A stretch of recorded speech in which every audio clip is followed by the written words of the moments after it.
Hello दोस्तों, मैं विक्रांत आपका अपने YouTube channel study with Vikrant में स्वागत करता हूं। और दोस्तों, हम चला रहे हैं क्लास प्राचीन इतिहास की। और प्राचीन इतिहास के सेगमेंट में आज हम देखते हैं जैन धर्म।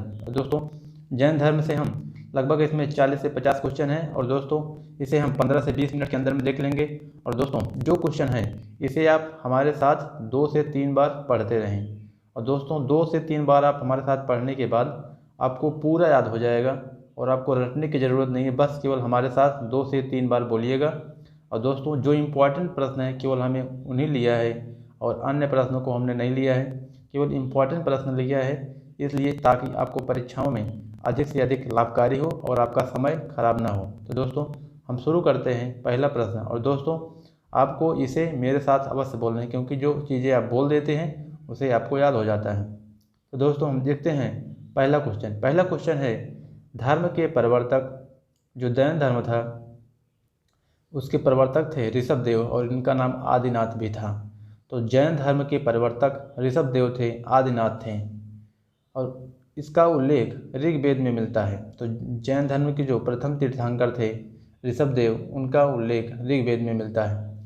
और दोस्तों, तीसरा क्वेश्चन है, जैन धर्म के पहले तीर्थंकर ऋषभ देव थे। जैन धर्म के पहले तीर्थंकर ऋषभ देव थे। तो दोस्तों, ऋषभ देव पहले तीर्थंकर हैं, या बहुत बार परीक्षाओं में पूछा जाता है। और दूसरा है कि ऋषभ देव का जो चिन्ह था वह बैल था। तो ऋषभ देव का चिन्ह बैल था। जैन धर्म के पहले तीर्थंकर का जो चिन्ह था वह बैल था। और दोस्तों, पांचवा क्वेश्चन है, जैन धर्म के 23वें तीर्थंकर पार्श्वनाथ थे। तो पार्श्वनाथ जो थे वे 23वें तीर्थंकर थे। जैन धर्म के 23वें तीर्थंकर थे पार्श्वनाथ। अब हम आते हैं छठवां क्वेश्चन। और दोस्तों, पार्श्वनाथ का चिन्ह सांप था, सांप, स्नेक। तो पार्श्वनाथ का चिन्ह सांप था। और दोस्तों, इसे हमारे साथ अवश्य बोलें 2 से 3 बार। और इसे आप चाहे मन में बोलें या आपको सुविधा अगर हो तो आप तेज़ी से भी बोल सकते हैं। और हम देखते हैं सातवां क्वेश्चन। सातवां क्वेश्चन है, जैन धर्म के 24वें तीर्थंकर महावीर जी एवं अंतिम तीर्थंकर भी यही थे। तो 24वें तीर्थंकर का नाम है महावीर स्वामी। और दोस्तों, लास्ट यही है, क्योंकि 24 तीर्थंकर तक ही जैन धर्म में हुए थे।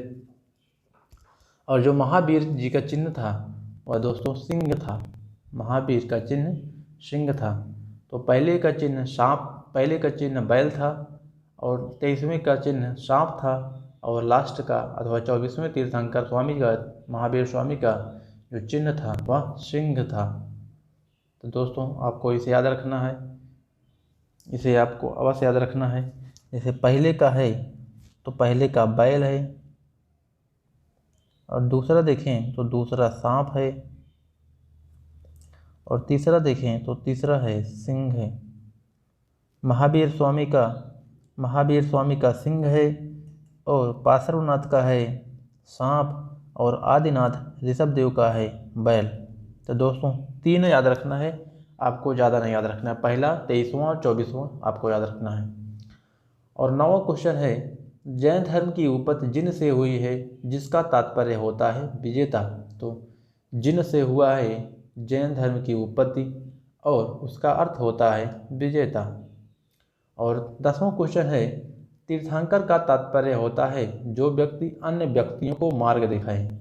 तो जैन धर्म जो तीर्थंकर है उसका तात्पर्य होता है कि अन्य व्यक्तियों को मार्ग दिखाना। और दोस्तों, इसमें हम 11वां क्वेश्चन देखते हैं। 11वां क्वेश्चन है, 30 वर्ष के बाद महावीर स्वामी ने अपना जीवन वैराग्य और तपस्या में लगाया। और 12वां क्वेश्चन है, पार्श्वनाथ के 4 मुख्य उपदेश थे। दोस्तों, इसे अवश्य याद रखिएगा। 4 मुख्य उपदेश जो थे उसे हम देख लेते हैं। पहला है अहिंसा। अहिंसा मतलब हिंसा न करना, जीवों की हत्या न करना। और इसमें दूसरा है सत्य, झूठ नहीं बोलना चाहिए, झूठ नहीं बोलना चाहिए, सत्य बोलना चाहिए। इसमें नेक्स्ट है अस्तेय। अस्तेय मतलब होता है चोरी नहीं करना चाहिए। तो दोस्तों, चोरी नहीं करना चाहिए, इसका तीसरा उपदेश है जैन धर्म का। और चौथा उपदेश है अपरिग्रह। दोस्तों, अपरिग्रह का मतलब है धन इकट्ठा नहीं करना चाहिए, संपत्ति इकट्ठा नहीं करना चाहिए, कुछ संपत्ति नहीं होनी चाहिए, नहीं इकट्ठा करनी चाहिए हमें। और 13वां क्वेश्चन है, महावीर स्वामी जी ने एक और उपदेश जोड़ा, उसका नाम था ब्रह्मचर्य, जिसका तात्पर्य होता है इंद्रिय निग्रह करना। तो दोस्तों 4 जो उपदेश थे 23वें तीर्थंकर तक, और लास्ट में महावीर स्वामी जी ने एक और उपदेश जोड़ा जिसका नाम है ब्रह्मचर्य। अब इससे हुआ क्या, तो इसमें 5 उपदेश हो गए। तो अब वर्तमान समय में अगर देखा जाए तो हम कह सकते हैं कि जैन धर्म में 5 उपदेश थे। अब दोस्तों हम देखते हैं महावीर स्वामी से जो क्वेश्चन आते हैं महावीर स्वामी का। इसमें 14वां क्वेश्चन है, महावीर जी का जन्म वैशाली के निकट कुंड ग्राम में 540 ईसा पूर्व में हुआ था। तो 540 ईसा पूर्व में महावीर स्वामी जी का जन्म हुआ था वैशाली में कुंड ग्राम में। दोस्तों उनके बचपन का नाम था वर्धमान। 15वां क्वेश्चन है, उनके बचपन का नाम वर्धमान था। दोस्तों कई बार पूछा जाता है, और इसे हम बौद्ध धर्म और जैन धर्म में हम कन्फ्यूज न करें। तो केवल जैन धर्म के जो महावीर स्वामी थे उनका नाम था बचपन में वर्धमान। अब हम आते हैं 16वां क्वेश्चन, इनके पिता का नाम सिद्धार्थ था। तो दोस्तों महावीर स्वामी के पिता का नाम था सिद्धार्थ। 17वां क्वेश्चन है, इनकी पत्नी का नाम यशोदा था। इनकी पत्नी का नाम यशोदा था और पुत्री का नाम था प्रियदर्शनी। तो दोस्तों महावीर स्वामी की पुत्री का नाम था प्रियदर्शनी। और 19वां क्वेश्चन है, प्रियदर्शनी का विवाह जमाली से हुआ था। तो दोस्तों जमाली से विवाह हुआ था जो महावीर स्वामी के पुत्री थी, और जो इस प्रियदर्शनी का जो पति था वह सर्वप्रथम ही जैन धर्म का महावीर स्वामी का शिष्य बनता है। तो महावीर का प्रथम शिष्य बना जमाली। अब हम देखते हैं 21वां क्वेश्चन है, महावीर को 12 वर्ष की कठिन तपस्या के पश्चात ऋजुपालिका नदी के तट पर ज्ञान की प्राप्ति हुई। तो दोस्तों इसमें आपको याद रखना है कि महावीर स्वामी को कहाँ ज्ञान की प्राप्ति हुई। तो ऋजुपालिका नदी के तट पर महावीर स्वामी को ज्ञान की प्राप्ति हुई। तो दोस्तों 22वां क्वेश्चन है, धर्म में ज्ञान की प्राप्ति को कैवल्य कहा गया है। जैन धर्म में ज्ञान की प्राप्ति को कैवल्य कहा गया है। तो दोस्तों कैवल्य का मतलब होता है ज्ञान की प्राप्ति जैन धर्म में। 23वां क्वेश्चन है, कैवल्य की प्राप्ति के पश्चात महावीर को कई नामों से जाना गया। कैवलिन, जिन, विजेता, निर्गंध, बंधन रहित, महावीर। तो दोस्तों जब ज्ञान प्राप्त हुआ महावीर स्वामी को, उसके बाद उन्हें कई नामों से जाना गया, जिनमें कैवलिन, जिन, निर्गंध और बंधन रहित, निर्गंध का मतलब होता है बंधन रहित, महावीर आदि नामों से जाना गया। तो दोस्तों महावीर स्वामी का जो नाम पड़ा वह ज्ञान की प्राप्ति के बाद ही महावीर नाम पड़ा। और 24वां क्वेश्चन है, ज्ञान की प्राप्ति के बाद महावीर ने पहला उपदेश राजगृह में दिया था। ज्ञान की प्राप्ति के बाद महावीर स्वामी ने अपने पहला उपदेश राजगृह में दिया था। तो दोस्तों आपको पूछा जाएगा कि महावीर स्वामी ने पहला उपदेश अपना कहाँ दिया, प्रथम उपदेश कहाँ दिया, तो आपका राइट आंसर होगा राजगृह में अपना पहला उपदेश दिया था। 25वां क्वेश्चन है, वे सम्राट जो महावीर स्वामी के शिष्य बने, अजातशत्रु, बिंबिसार, उदयन, चंद्रगुप्त मौर्य, लिच्छवी नरेश, चेतक, कलिंग नरेश, खारवेल। तो दोस्तों 25वें में अगर देखा जाए तो जो शिष्य बने हैं महावीर स्वामी के, अजातशत्रु, बिंबिसार, उदयन, चंद्रगुप्त मौर्य, लिच्छवी नरेश, चेतक, कलिंग नरेश, खारवेल। तो दोस्तों ये जो सम्राट हैं वे महावीर स्वामी के शिष्य बनते हैं। और हम देखते हैं जैन महासंगीतियाँ। तो दोस्तों जैन महासंगीतियाँ हम देख लेते हैं। जैन महासंगीतियाँ में 2 हैं। प्रथम जैन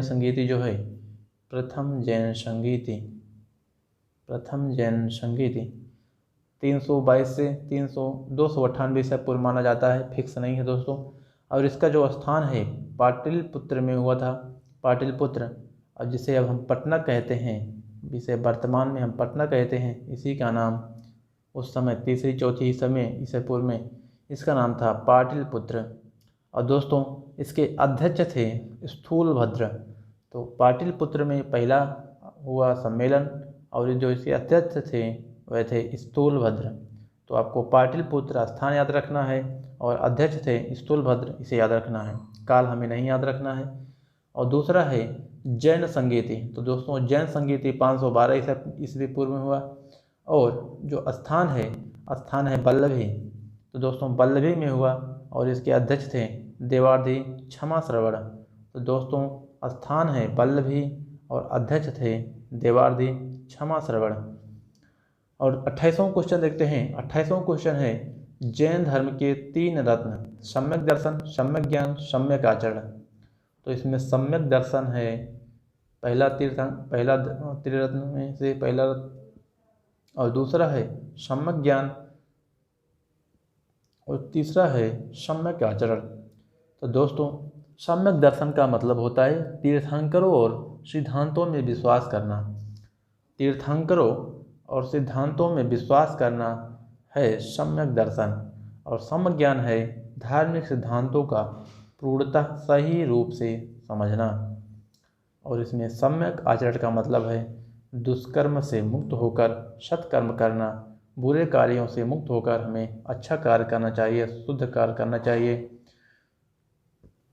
और फिर से देख लेते हैं। सम्यक दर्शन का मतलब है तीर्थंकरों और सिद्धांतों में विश्वास करना, और सम्यक ज्ञान का मतलब है धार्मिक सिद्धांतों का पूर्ण रूप में सही से समझना, और सम्यक आचरण का मतलब है शुद्ध आचरण, सही आचरण, दुष्कर्म से मुक्त होकर सत्कर्म कार्य करना। और 31वां क्वेश्चन है दर्शन के क्षेत्र में जैन धर्म ने अनेकांतवाद का प्रतिपादन किया है। तो दोस्तों अनेकांतवाद का प्रतिपादन जो है वह जैन धर्म में किया गया है। जो अनेकों में विश्वास करता है, केवल एक ईश्वर में विश्वास न करने वाले को हम अनेकांतवाद कहते हैं। तो दोस्तों आप इसे दर्शन में पढ़ सकते हैं। अनेकांतवाद होता है जो एक ईश्वर में विश्वास नहीं करता है। और 32वां क्वेश्चन है जैन धर्म ने उपदेश के लिए प्राकृत भाषा को अपनाया। तो दोस्तों पहला निकल के आता है कि प्राकृत भाषा को जैन धर्म ने अपनाया, और जैन धर्म की भाषा प्रकृति भाषा है। तो दोस्तों इसे हम देख सकते हैं कि प्रकृति भाषा जैन धर्म की भाषा थी जो उन्होंने अपनाया है। दोस्तों बहुत बार परीक्षाओं में पूछा जाता है, इसे आप अवश्य याद रखें। प्राकृत भाषा को अपनाया गया है जैन धर्म में। और 33वां क्वेश्चन है जैन धर्म ग्रंथों की रचना अर्धमगधी भाषा में हुई है। तो दोस्तों आपको याद रखना है कि जो रचना हुई है इनकी साहित्य की वह अर्धमगधी में है, जबकि इनकी भाषा थी प्राकृत भाषा थी। और दोस्तों 34वां क्वेश्चन है महावीर के 14 मौलिक सिद्धांत हैं। तो 14 मौलिक सिद्धांत हैं, इन्हें आपको याद रखने का, केवल आपको 14 मौलिक सिद्धांत हैं, इन्हें देखना है। अब हम आते हैं 35वां क्वेश्चन। 35वां क्वेश्चन है जैन धर्म के विभाजन के बाद दिगंबर एवं श्वेतांबर हुआ।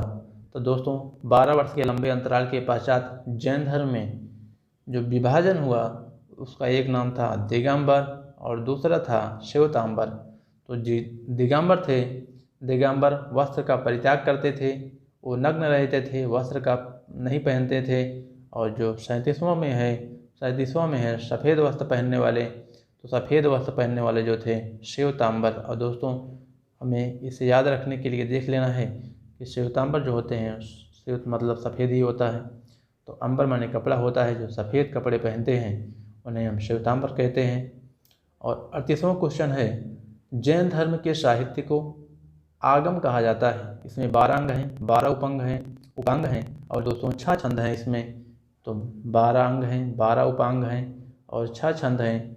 इसे हमें याद रखना नहीं है, बस केवल जैन साहित्य को आगम कहा जाता है, हमें इतना ही याद रखना काफ़ी है।